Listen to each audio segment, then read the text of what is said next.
जब हमें line balancing का क्वेश्चन करना है तो कुछ चीज़ें हमें पहले से पता होनी चाहिए, जैसे प्रोडक्शन टाइम अवेलेबल और डिजायर्ड यूनिट्स ऑफ आउटपुट। जब हम प्रोडक्शन टाइम अवेलेबल को डिजायर्ड यूनिट्स ऑफ आउटपुट से डिवाइड करते हैं तो हमें साइकिल टाइम मिलता है, और ये है आइडियल साइकिल टाइम। कि जब भी हम कोई वर्क स्टेशन डिजाइन करेंगे तो वो इस टाइम को ब्रीच नहीं करना चाहिए। अगर किसी साइकिल टाइम ने इसको ब्रीच कर दिया तो जो हमारा यहाँ पे लेट से 120 यूनिट्स का टारगेट था उसको हम पूरा नहीं कर पाएंगे। जब हमें एक बार साइकिल टाइम मिल चुका है तो अब एक और बेसिक कंसेप्ट पहले समझ लेते हैं, flow time versus cycle time. Flow time वो टाइम होगा जो कि पहला प्रोडक्ट जब निकल रहा है तो उसे कितना समय लग रहा है। लेट से कि इसकी जगह पे हमारे 3 मिनट लग रहे थे और इसकी जगह पे हमें 2 मिनट लग रहे थे, तो जब हम इसका फ्लो टाइम निकालेंगे तो वो हमारा 3 + 4 + 2 होगा, क्योंकि पहला प्रोडक्ट निकलने में हमें 9 मिनट ही लग रहे हैं। बट क्योंकि जो ये 4 है ये एक बॉटल नेक है, तो भले ही ये दोनों कम समय में भी काम कर पा रहे हैं, स्टिल इसकी वजह से इन्हें वेट करना पड़ेगा, डिले होगा, तो साइकिल टाइम 4 ही रहेगा।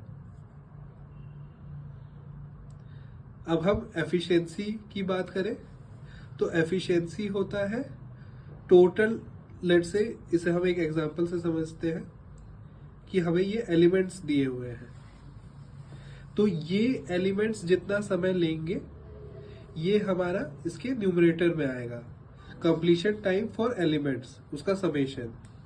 अब हम नीचे क्या डिवाइड करेंगे, n × CA, जो कि हमें दिया हुआ है एक्चुअल साइकिल टाइम और actual number of work station, जो कि अब हम आगे देखेंगे कि हम कैसे निकालते हैं। और अभी जब हमने एक आइडियल साइकिल टाइम निकाल लिया था तो हमें एक minimum number of work stations भी पता चलता है कि इतने वर्क स्टेशंस तो हमें बनाने ही होंगे। जैसे साइकिल टाइम हम ब्रीच नहीं कर सकते, वैसे ही इतने वर्क स्टेशंस तो होने पड़ेंगे। तो अब इसमें हम देखें तो हमें n = CD जो कि आइडियल साइकिल टाइम था, और ऊपर वही समेशन है जो कि एलिमेंट्स का था, जो हमने यहाँ पे देखा कि इनको जब हम सम करेंगे तो जो इतना टाइम आएगा, तो इनको जैसे जब हम सम कर रहे हैं तो हमें 1 मिनट मिल रहा है, तो 1 मिनट को हम साइकिल टाइम जो कि 0.4 था उससे वो करेंगे, या 4 मिनट था।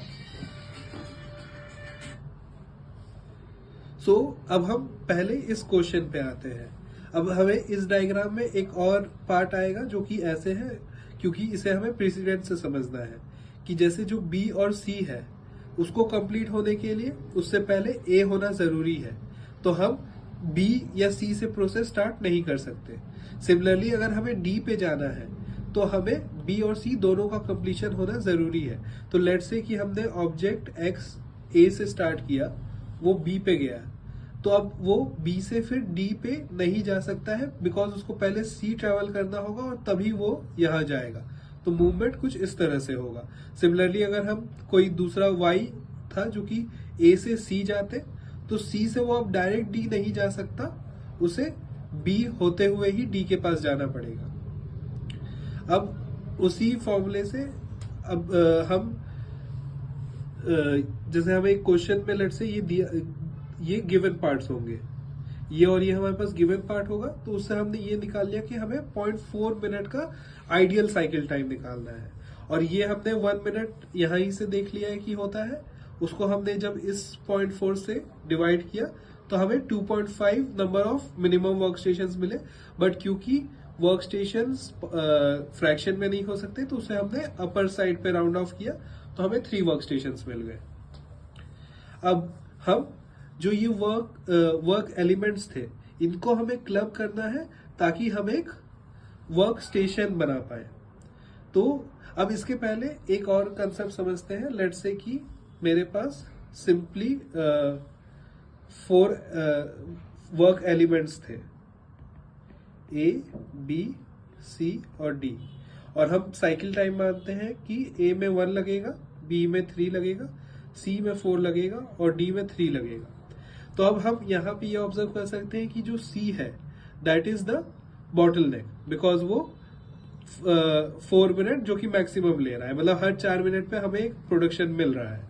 अब यहाँ पे अगर हम एफिशिएंसी की बात करें तो जो अगर ये 4 separate let's say work elements हैं, इसको हम वर्क स्टेशन भी मान लेते हैं अभी के लिए, तो जो वर्कर इस वर्क स्टेशन ए पे काम कर रहा है उसने बस 1 मिनट काम किया और वो 3 मिनट आइडल बैठा है जब तक कि ये वर्क स्टेशन सी पे काम चल रहा है। तो अब लेट्स से कि इसको हम सिंपली इसका एफिशिएंसी का फॉर्मूला निकालना चाहते हैं। तो अब हमें ये पता है कि एफिशिएंसी हमने देखा था कि है total completion of time for elements, और ये हमारा कभी नहीं बदलेगा। तो ये हमने देख लिया कितना है, 1 + 3 + 4 + 3 मतलब 11 मिनट्स है। अब नीचे आता है हमारा actual number of work station, तो वो हमारे पास 4 है। और हम साइकिल टाइम देखेंगे तो साइकिल टाइम बिकॉज ये ही बॉटलनेक है तो वो फिर से 4 आया, मतलब 11/16 हुआ। वेयर एज अगर मैं ये देखूं कि मैं इंस्टेड ऑफ कि यहाँ पे 2 वर्कर्स जो कि थोड़ा थोड़ा समय आइडल बैठ रहे हैं, इनको हटा के इसको एक वर्क स्टेशन में क्लब कर दूं और यहाँ पे एक सिंगल वर्कर को लगा दूं, तो वो यहाँ पे भी 4 मिनट पे काम करेगा। तो अब जो नया लेआउट बनेगा वो होगा A + B would be a single workstation, then we have C, then we have D. Time at A + B is 4, C is 4 and D is 3, क्योंकि वो कुछ चेंज नहीं हुआ है। तो अभी भी हमारे पास जो बॉटलनेक्स है वो अब C भी हो सकता है और A और B भी हो सकता है, तो साइकिल टाइम तो 4 ही रहा। लेकिन लेट्स से अब हम ये फॉर्मूला लगाने की कोशिश करते हैं, तो जैसा मैंने बोला न्यूमरेटर तो नहीं बदलेगा, बट अब हमारे नंबर ऑफ सेल्स बदल चुके हैं। तो नंबर ऑफ सेल्स 4 से कम होके 3 हो गए हैं। साइकिल टाइम अभी भी 4 का 4 है, तो अब हमारे पास आया 11/12। तो अब हम अगर इसको और इसको कंपेयर कर रहे हैं तो हम देख पा रहे हैं कि ये वैल्यू इससे बड़ी होगी, मतलब हमारी एफिशिएंसी इंक्रीज हो चुकी है। तो इसी प्रिंसिपल को या उसको समझते हुए अब हम फिर वर्क स्टेशंस पे आते हैं। तो अब वर्क स्टेशन में हमने प्रेसिडेंस के हिसाब से स्टार्ट करना है, तो हमें पता है कि सबसे पहले एलिमेंट ए ही हो सकता है, ए से पहले कोई एलिमेंट नहीं हो सकता। और ए को कितना टाइम लग रहा है, 0.1। बट हमने देखा कि जो आइडियल वो है साइकिल टाइम है वो 0.4 है, तो हमारे पास अभी भी 0.3 का स्कोप बचा हुआ है। और एलिमेंट्स जो रिमेनिंग है, अगर आप नॉर्मली देखो तो आप ये सोच सकते हो कि बी सी डी तीनों है, और उस हिसाब से शायद हमें डी सबसे आइडियल भी लगे क्योंकि वो 0.3 है तो उसको परफेक्टली फिल कर रहा है। बट प्रेसिडेंस के रूल के हिसाब से डी तब तक नहीं हो सकता जब तक बी और सी कंप्लीट ना हो जाए, तो इसलिए डी तो यहाँ आ नहीं सकता। अब क्योंकि सी को 0.4 लगते हैं तो वो भी ये 0.3 के रूल को ब्रीच कर रहा है, तो अब हमने कोई ऑप्शन नहीं, हमें बी ही यूज करना पड़ेगा, जिसके बाद हमें 0.1 का टाइम बचेगा। तो अब हमारा वर्क स्टेशन 1 कंप्लीट हो चुका है।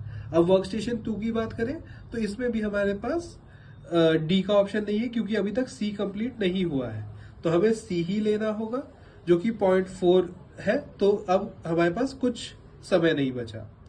अब हम फाइनली वर्क स्टेशन 3 पे आते हैं जहां हमारे पास अब कोई ऑप्शन नहीं बचा, तो हमें डी ही लेना है और ये हो गया हमारा 0.3।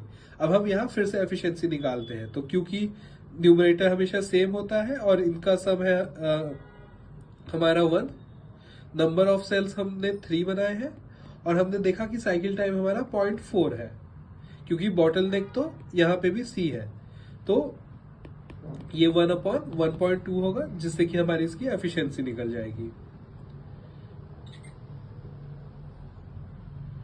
जो वर्क स्टेशन हमने बनाया है उसका लेआउट कुछ इस तरह से दिखेगा। एफिशिएंसी हमने अभी निकाली और बस यही है क्वेश्चन।